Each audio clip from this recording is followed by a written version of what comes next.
Welcome to the Future in 15 show. I'm host Caleb Parker, and we're here today at Founders Hall at Citizen Event in London, England. We're here to talk about how to curate the perfect event, and we're here today with Song Division's General Manager? Song Division's General Manager, Sam McNeill. Sam, for those people who in the audience who don't know who you are, can you just give us an elevator pitch? Yeah, sure. So thanks for having me firstly. Song Division have spent the last 15 years really trying to help organisations align their people around their purpose using the power of music. And what we spent the last couple of years doing is really looking into the science behind that and how we can use music to engage audiences, motivate them for their upcoming year, and communicate their purpose and their values. And there's a lot of science behind that. And what's really exciting is it can be done in 1,000,001 ways. That can be done from team building through to interactive entertainment, through to just creating great atmosphere at an event through even canned and background music. So yeah, that's what we do. It sounds amazing, and I've been to events where there's been music and it's been fun. Yeah. But you mentioned the word science. Yeah. What do you mean by science? Well, and I've got notes here because I'm going to keep this pretty top level, but there's so much so much science behind what we do that online and research behind it that makes it really exciting for us. So very quick history lesson. So we've actually 90% of our brain hasn't actually evolved in the last 50,000 years. It's what we call the caveman brain. It's where most people live every day. So it's that survival part of your brain. It's finding food. Yeah. It's keeping yourself alive. It's hunting. It's general protection. That's where we still live, most of us, for 90% of our brains where we still live. But that translates into the organisational world. So you might you've ever gone into a meeting and said, I'm not prepared for this meeting. Who am I going to blame for this? Or someone's on the reverse of that saying, I know I'm going to get some deflection from my work. How am I going to defend myself? When you're doing that, you aren't actually, you're stressed. Yeah. And you're not actually allowing your brain to be creative, to problem solve, to be empathetic, to do all kinds of things that will actually help you and your organisation to progress. So music actually, just by either hearing music or performing music, you open up the other 10% of that brain that really lives in that world of understanding, of empathy, of emotional intelligence, of creativity. So just by having music in your life, not even singing, you already you open up that part of the brain. The other side of it is oxytocin. So going back even further, millions of years ago to our pre-human ancestors, to release oxytocin, our primates, apes, they used to pick fleas off each other and groom each other. That was to release oxytocin in the brain. Obviously, as we've developed, we realised we want to do that far quicker, and we want to do that on a mass scale. And what's happened through the last millions of years is we've discovered that music can create that same chemical release as what apes used to do, which is incredible. Thank God, because I wouldn't want to see people picking fleas off each other at events. Exactly. And then the final bit is music and memory, which is also really exciting. So for me, when you hear a song for the first time, or you perform a song for the first time, your whole brain is activated in different ways, and your neural pathways are created, brand new ones are created. So when you hear that song again, you are instantly taken back to that memory of when you first heard it. So for a very silly example, but for me, when I hear Nelly and Kelly, and I love you, and I need you. I am 17 again with my first girlfriend, sneaking around the house, doing all kinds of, I don't even want to know. Exactly. We'll leave that there. But that's it. That, for me, I still get goosebumps when I hear that song, and I am back there. So we tap into all of that science to help organisations really reinforce the messages of their events, energise their people, motivate their people. Okay, so I have a question about that, because you talked about the oxytocin, is oxytocin, right? Is being released when you hear a song or perform a song. Now, you're the performer, you're Song Division. Yeah. So tell me about this. Are people performing songs with you? Yeah. So 90% of the work we do involves the creation and performance of a completely original song at your event. So that can be done in various different ways. But what we do is we take the attendees, which by the way now is attendees is used very rarely anymore. It's participants. It's participants at an event. Mm-hmm. We take the participants and we ask them to help us build the organisation's event story through the creation of a song. That could mean helping us come up with the chords of the song, choosing the style of the song, helping us write lyrics based on the key messages of the event. We take all that information that they give us, we help them put that into a perfectly crafted song, and we perform that as a group at the end of the conference. So Yes, it works with just playing famous, well-known songs. It works on a different level. But if what's really made Song Division successful is when you create your own original song and you participate in that song creation. By the end of that conference, you're engaged, you have buy-in, you're proud of what you created, and because it's an original song, when you hear that song for the next year, 5 years, 10 years, you are instantly brought back to that event and the success of that event. So that's what we do. So when we talk about curating the perfect event, is that what you're referring to? I am, and I'm not just saying that, when you use Song Division, you will have the perfect event, because this goes much further than us, but something that we've been seeing over the past probably 12 to 24 months is the same objectives from our clients when they want to work with us. So there are all the usual ones. We want to bring our team together, we want to motivate them for their sales targets, we want to do a bunch of things like this.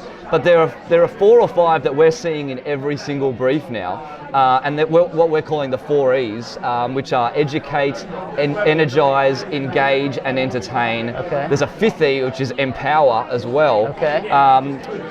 And what we've realized is if you can tick off 4 out of those 5, or even 3 out of those 5, you are probably going to ensure an incredible event and a memorable event, which is even more important. So we've come up with we design workshops for all kinds of for all kinds of industry needs. We have innovation workshops, we have leadership workshops.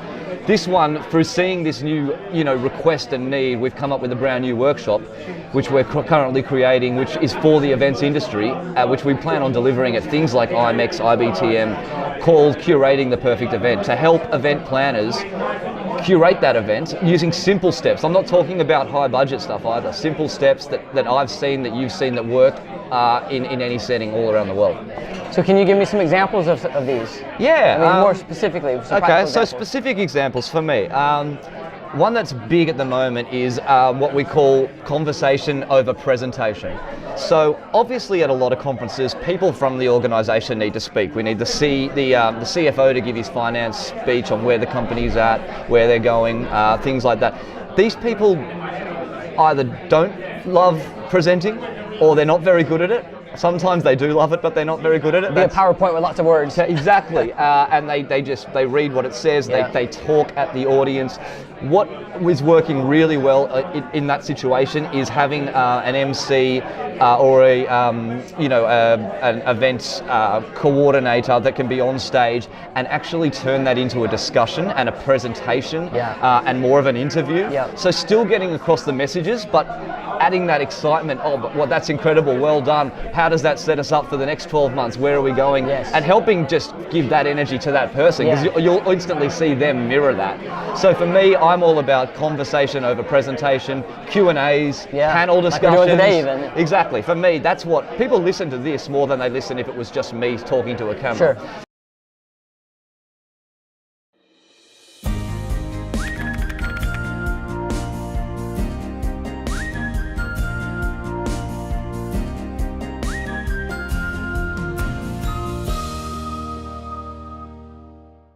So that's a big one. I can't not talk about technology, because that's just everywhere right now, and that's exciting. But we have to get technology right, because it needs to be not sitting on your phone disengaging. It needs to be promoting the engagement. One I just discovered yesterday is, well, talk about it, the ones that we know, obviously, the ones that I love. I love Slido. Yeah. I love Slido because it's an easy platform that doesn't require an app. Shout out to Abby.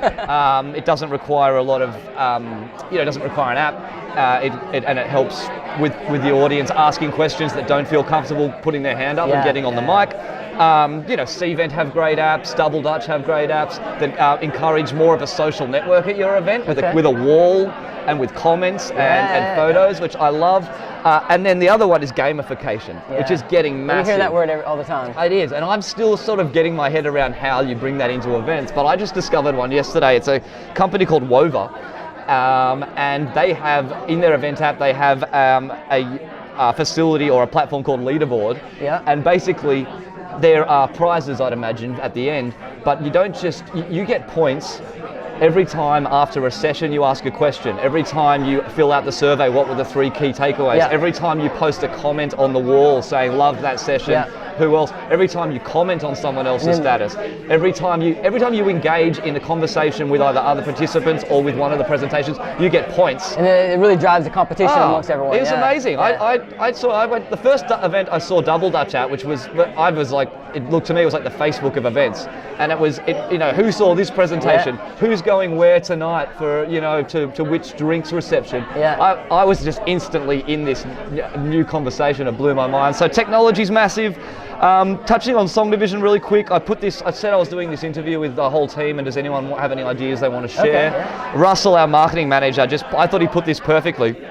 He said, for me, all of these elements have one commonality: intriguing content, emotional appeal, sad, happy, funny, whatever that means, purposeful, and of course storytelling.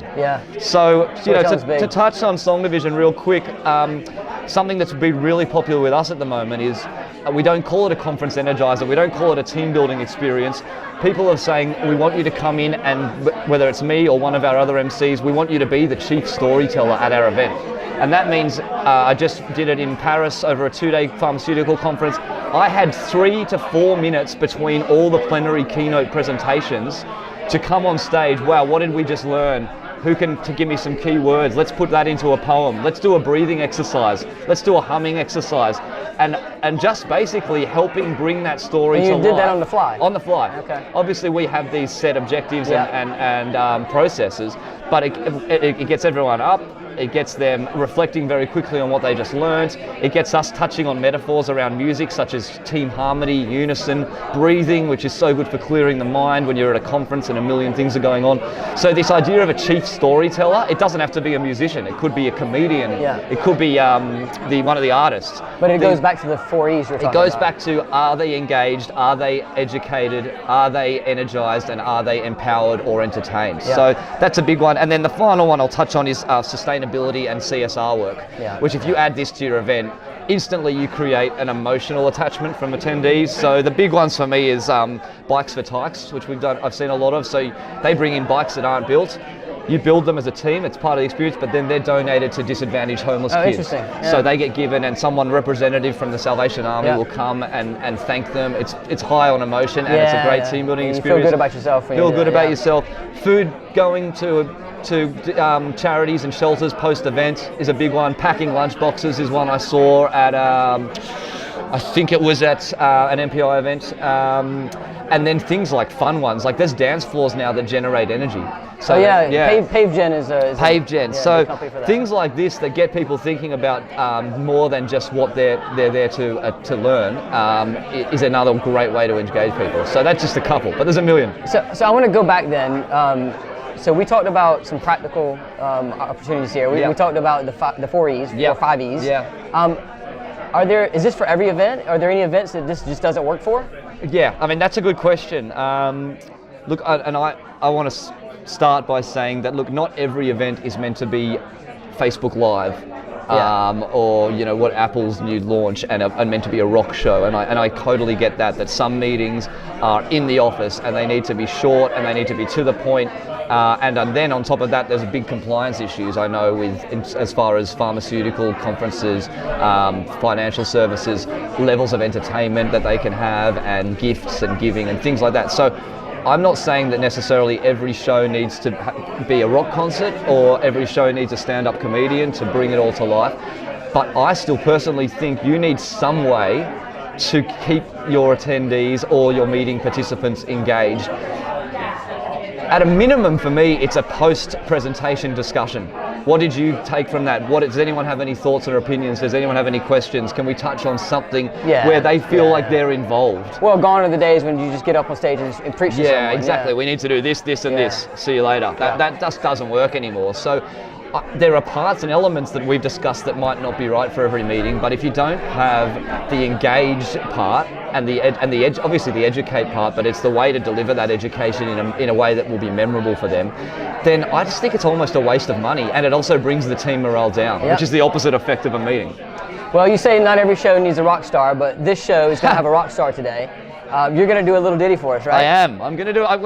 We have to put our money where our mouth is. Well, so for me, this is the way that Song Division takes the learnings of any meeting puts it into music to create a memory that will make this event more unique. So I've written a little song. Before you get into that though, Okay. where can people find you online? So we're songdivision.com and all the social media /songdivision, Twitter /songdivision, LinkedIn, Yep. Facebook. I'm on LinkedIn, Sam McNeill, sam@songdivision.com. Come and find me, give me a call. I love talking about this stuff and I love helping organisations bring their meetings to life using the science of music. Well, stay tuned for his little ditty now, and I'm sure you'll see Sam at your next event. Hey, I'm Sam from Song Division. I just want to thank Caleb for having me again. We're talking about music and how it can help organisations educate, energise, engage and entertain at meetings and events. I've got to put my money where my mouth is, so I wrote a little song about how important that is. It goes exactly like this. We're at the Future in 15 show. We're talking about industry trends. With Caleb Parker, Mr. Bold, surrounded by industry friends. Today's about the perfect meeting and what that really means. From music to panels and unique seating and clear and simple themes. You gotta educate, you gotta energize, you gotta entertain, engage. You don't just talk, you tell your story with clear and simple themes.